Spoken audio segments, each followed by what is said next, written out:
IPL 2025 का 8वां सबसे महामुकाबला चेन्नई बनाम बेंगलुरु के बीच यह मुकाबला चेन्नई के चीपक स्टेडियम में खेला जाएगा। एक तरफ चेन्नई की टीम में महेंद्र सिंह धोनी जैसे महान दिग्गज खिलाड़ी दिखाई देने वाले हैं, तो दूसरी तरफ आरसीबी की टीम में क्रिकेट के किंग के नाम से मशहूर विराट कोहली नजर आएंगे। इन दोनों टीमों के बीच आईपीएल 2025 का 8वां सबसे महामुकाबला कल यानी 28 मार्च 2025 को खेला जाएगा। इस महामुकाबले में आरसीबी को कुचलने के लिए सीएसके के कप्तान ऋतुराज गायकवाड ने एक तगड़ी प्लेइंग 11 की घोषणा की है। जी हां दोस्तों, सीएसके के प्लेइंग 11 में गायकवाड ने ऐसे 11 धुरंधर खतरनाक खिलाड़ी को शामिल किया है, जिसे देख करके आरसीबी की टीम सदमे में पड़ चुकी है, क्योंकि दोनों ही टीम इस मुकाबले को किसी भी कीमत पर जीतना चाहेगी। वैसे भी चेन्नई की टीम मुंबई को हरा करके आ रही है, तो दूसरी तरफ आरसीबी की टीम डिफेंडिंग चैंपियन कोलकाता की टीम को हरा करके आ रही है। लेकिन यह मुकाबला कांटों की टक्कर जैसा देखने को मिलने वाला है, क्योंकि दोनों ही टीम की फैन फॉलोइंग इतना है कि दोनों ही टीम को सपोर्ट करने के लिए ग्राउंड में कुछ अलग क्राउड देखने को मिलने वाला है। वैसे भी आरसीबी की फैन फॉलोइंग सबसे ज्यादा है, तो दूसरी तरफ आईपीएल के इतिहास में चेन्नई सुपर किंग की भी फैन फॉलोइंग किसी टीम से कम नहीं है। वैसे तो चेन्नई की टीम इस मुकाबले को जीत की उम्मीद को बरकरार रखना चाहेगी। वैसे भी अपने होम ग्राउंड पर चेन्नई की टीम किसी भी टीम को नहीं जीतने देती है, लेकिन आरसीबी की टीम भी इस बार किसी टीम से कम नहीं है, क्योंकि डिफेंडिंग चैंपियन कोलकाता को पहले ही मुकाबले में हरा दिया। उसके बाद आरसीबी के इरादे भी सातवें आसमान पे हो चुके हैं। चेन्नई और आरसीबी के बीच यह मुकाबला चेन्नई के चीपक स्टेडियम में खेला जाएगा। इस महामुकाबले में आरसीबी के खिलाफ सीएसके की घातक प्लेइंग 11 कुछ इस प्रकार से दिखाई देगी, जहां पर ओपनिंग की आगाज चेन्नई की ओर से बाएं हाथ के आक्रामक स्पिनर ऑलराउंडर रचिन रविंद्र करते हुए नजर आने वाले। यह वही रचिन रविंद्र है जो कि पिछले मुकाबले में मुंबई के खिलाफ कप्तान ऋतुराज गायकवाड के साथ एक अहम साझेदारी करके अपनी टीम को मुकाबला जिताने में रचिन रविंद्र ने सबसे अहम भूमिका निभाई थी, क्योंकि मुंबई के खिलाफ रचिन रविंद्र के बल्ले से 45 गेंदों में 2 चौके 4 छक्के की मदद से 144 के स्ट्राइक रेट से 65 रनों की नबाद एवं जिताऊ पारी देखने को मिला था।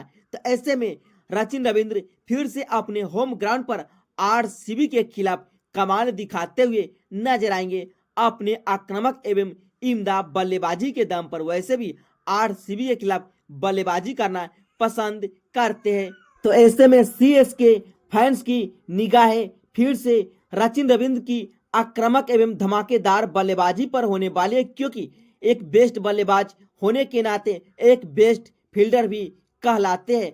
तो इनके साथ देने के लिए खुद सीएसके के कप्तान ऋतुराज गायकवाड नजर आएंगे, जिन्होंने पिछले मुकाबले में मुंबई के खिलाफ कप्तानी पारी खेलते हुए 26 गेंदों में 6 चौके 3 छक्के की मदद से 204 के स्ट्राइक रेट से 53 रन बना डाले थे। वैसे भी ऋतुराज गायकवाड के लिए यह टॉस काफी अहम माना जाएगा, क्योंकि अगर गायकवाड टॉस जीतते हैं तो पहले गेंदबाजी करना ही पसंद करेंगे। तो ऐसे में कप्तान पर डबल जिम्मेदारी बढ़ जाती है, लेकिन कप्तान ऋतुराज गायकवाड कप्तान में भी दबाव झेलना पसंद नहीं करते, क्योंकि शुरुआती के ओवर से ही आक्रामक अंदाज अपनाते हुए नजर आते हैं। इसलिए तो गायकवाड चेन्नई सुपर किंग के बेस्ट कप्तान के तौर पर माने जाते हैं महेंद्र सिंह धोनी के बाद। और तीसरे नंबर पर आरसीबी के खिलाफ फिर से राहुल त्रिपाठी प्लेइंग 11 का हिस्सा होने वाले। वैसे तो पिछले मुकाबले में इम्पैक्ट प्लेयर के तौर पर खेले थे, लेकिन मुंबई के खिलाफ कुछ खास नहीं कर पाए थे।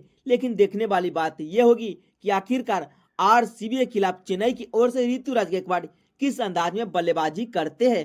और चौथे नंबर पर शिवम दुबे नजर आने वाले हैं। यह वही शिवम दुबे है जो कि पिछले सीजन शुरुआती के मुकाबले में कमाल के अंदाज में बल्लेबाजी करके दिखला रहे थे।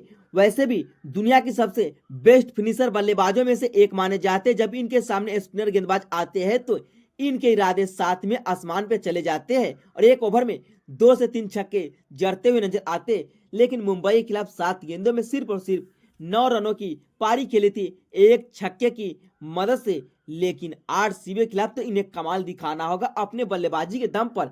कम से कम चौथे नंबर पर बल्लेबाजी करते हुए 50 रनों की एक आतिशी पारी खेल के दिखाना होगा, क्योंकि आरसीबी की टीम एक बेस्ट टीम मानी जाती है आईपीएल 2025 के इस सीजन में। तो ऐसे में चौथे नंबर पर शिवम दुबे और कप्तान ऋतुराज गायकवाड़ ने 5वें नंबर पर प्लेइंग 11 में सैम करन को शामिल किया है। जी हाँ दोस्तों, यह वही सैम करन है जो कि गेंद और बल्ले दोनों से कमाल दिखाते हुए नजर आते हैं। सैम करन पिछले मुकाबले में काफी महंगे साबित हुए थे, एक ओवर में 13 रन दिए, उसके बाद इन्हें गेंदबाजी करने का मौका नहीं मिला। वही बल्लेबाजी में भी कुछ खास नहीं कर पाए थे। मुंबई के खिलाफ 9 गेंदों में 4 रनों का ही योगदान दिया था। तो ऐसे में आरसीबी के खिलाफ इन्हें कमाल दिखाना होगा। और छठे नंबर पर महेंद्र सिंह धोनी नजर आएंगे। जी हाँ दोस्तों, महेंद्र सिंह धोनी अपने स्टंपिंग और आक्रामक अंदाज में बल्लेबाजी के लिए जाने जाते हैं। जिस अंदाज में महेंद्र सिंह धोनी ने पिछले मुकाबले में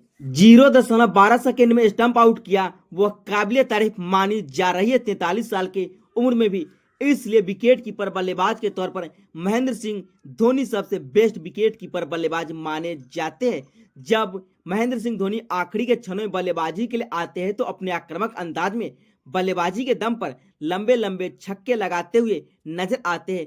इसलिए महेंद्र सिंह धोनी को एक बेस्ट फिनिशर माना जाता है आईपीएल जैसे मुकाबले में। तो ऐसे में महेंद्र सिंह धोनी पर भी सबकी निगाहें होगी।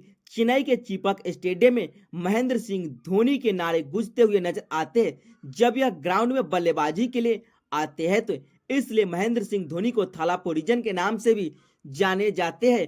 और 7वें नंबर पर सर रविंद्र जडेजा प्लेइंग 11 का हिस्सा होने वाले यह वही जडेजा है जो कि गेंदबाजी और बल्लेबाजी दोनों में अनोखे अंदाज में अक्सर कमाल दिखाते हुए नजर आते। पिछले मुकाबले में रविंद्र जडेजा ने मुंबई के खिलाफ 3 ओवर में 21 रन दिए, इन्हें कोई सफलता नहीं मिल पाया। वही बल्लेबाजी में बात करें तो रविंद्र जडेजा 18 गेंदों में एक चौके की मदद से 17 रनों की एक तूफानी पारी खेली और अपनी टीम को मुकाबला जीता। लेकिन दुर्भाग्यपूर्ण तरीके से उस मुकाबले में रन आउट हो जाते हैं, जो कि दुनिया के सबसे बेस्ट फील्डर भी कहे जाते हैं। यानी जडेजा सीएसके की रीढ़ की हड्डी माने जाते हैं, जो आखिरी के क्षणों में मुकाबले को पलटने की काबिलियत रखते हैं गेंद और बल्ले दोनों के दम पर। तो ऐसे में 7वें नंबर पर रविंद्र जडेजा और 8वें नंबर पर दूसरे स्पिनर ऑलराउंडर के तौर पर और कोई नहीं बल्कि रविचंद्र अश्विन नजर आने वाले। रविचंद्र अश्विन की बात करें तो पिछले मुकाबले में इन्होंने 4 ओवर में 31 रन देकर के एक विकेट अपने नाम किए थे और बल्लेबाजी में इन्हें बल्लेबाजी करने का मौका नहीं मिला था, क्योंकि इससे पहले ही सीएसके की टीम मुकाबले को जीत लिया था।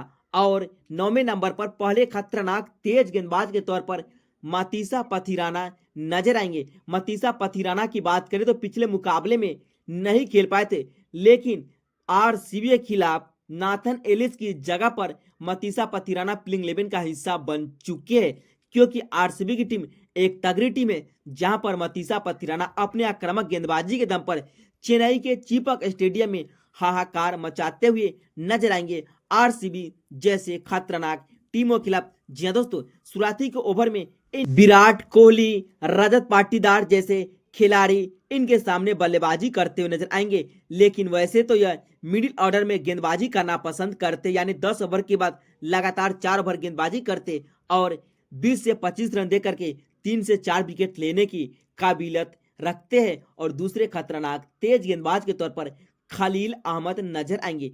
बाएं हाथ के आक्रामक खतरनाक तेज गेंदबाजों में से माने जाते हैं खलील अहमद, जो कि पिछले मुकाबले में 4 ओवर में 29 रन देकर के 3 विकेट लिए और पूरी तरह से मुकाबले का रुख ही पलट दिए थे मुंबई जैसी टीमों के सामने। इतना ही नहीं, पहले ही गेंद पर रोहित शर्मा को कैच आउट किया था। तो ऐसे में खलील अहमद उनसे कहीं बेहतर अंदाज में आरसीबी के खिलाफ गेंदबाजी करते हुए नजर आएंगे, जहां पर इनकी गेंदबाजी के सामने शुरुआती के ओवर में फील्ड शॉट विराट कोहली, रजत पाटीदार जैसे खिलाड़ी बल्लेबाजी के लिए आएंगे। अगर उन सभी को आउट कर देते हैं तो सीएसके के लिए बल्ले बल्ले साबित हो सकता है। और आखिर में 11वें नंबर पर पिछले मुकाबले के हीरो रहे नूर अहमद नजर आने वाले। नूर अहमद की बात करें तो पिछले मुकाबले में इन्होंने चेन्नई के चीपक स्टेडियम में 4 ओवर में सिर्फ और सिर्फ 18 रन देकर के 4 विकेट अपने नाम किए थे और मुकाबले के हीरो भी बने थे, क्योंकि 4 महत्वपूर्ण विकेट लिए और मुंबई की रीढ़ की हड्डी पूरी तरह से तोड़ते हुए नजर आए थे। इसलिए सीएसके की टीम ने इन पर मेगा ऑप्शन में ज्यादा रुपये देकर के इन्हें अपनी टीम में शामिल किया था।